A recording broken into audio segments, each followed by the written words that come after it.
Hello everyone, welcome back to my channel. आज के video में हम सीखेंगे advance sentences.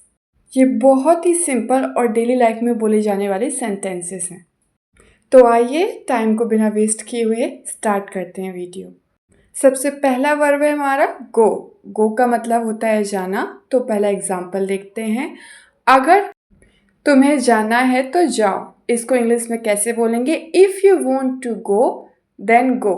If you want to go then go. Speak, speak का मतलब होता है बोलना। बोलना है तो बोलो। If you want to speak then speak. If you want to speak then speak. Next verb है हमारी टेल।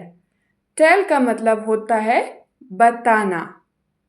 अब हम कुछ एग्जाम्पल देख लेते हैं। बताना है तो बताओ। If you want to tell then tell.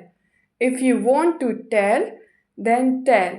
Need, need का मतलब होता है हिंदी में ज़रूरत। एग्जाम्पल देख लेते हैं। क्या ज़रूरत है वहाँ जाने की? What is the need to go there? What is the need to go there? कम, कम का हिंदी में मतलब होता है आना। एग्जाम्पल देख लेते हैं।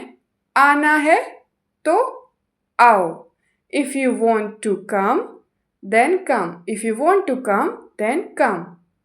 नेक्स्ट वर्ब देखते हैं। नेक्स्ट वर्ब है हमारी ईट। ईट का हिंदी में मतलब होता है खाना। अब हम सेंटेंस देख लेते हैं। खाना है तो खाओ। If you want to eat then eat. If you want to eat then eat. Next verb है टॉक। टॉक का हिंदी में मतलब होता है बात करना। बात करनी है तो करो। If you want to talk then talk. If you want to talk then talk. Lie, lie का मतलब होता है झूठ। अब हम सेंटेंस देख लेते हैं। क्या ज़रूरत है झूठ बोलने की? What is the need to lie? What is the need to lie? अब हम चलते हैं नेक्स्ट वर्ड की ओर एंड हमारा नेक्स्ट वर्ड है आउटसाइड।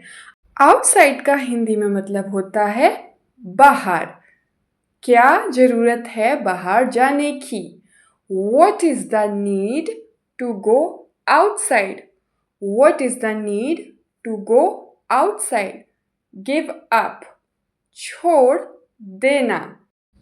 जो भी हो जाए कभी हार मत मानो। Come what may, never give up. Come what may, never give up. Now next word stay. Stay का मतलब हिंदी में होता है रहना। अब हम एग्जाम्पल देख लेते हैं। रहना है तो रहो। If you want to stay then stay. If you want to stay then stay. Next verb है हमारी सी। सी का हिंदी में मतलब होता है देखना। एग्जाम्पल देख लेते हैं। देखना है तो देख लो। If you want to see then look. If you want to see then look. Understand, understand का मतलब होता है समझना। तुम्हें समझना हो तो समझो। If you want to understand then understand. If you want to understand, then understand. अगर आपको वीडियो पसंद आया तो प्लीज़ सब्सक्राइब करना मत भूलिए।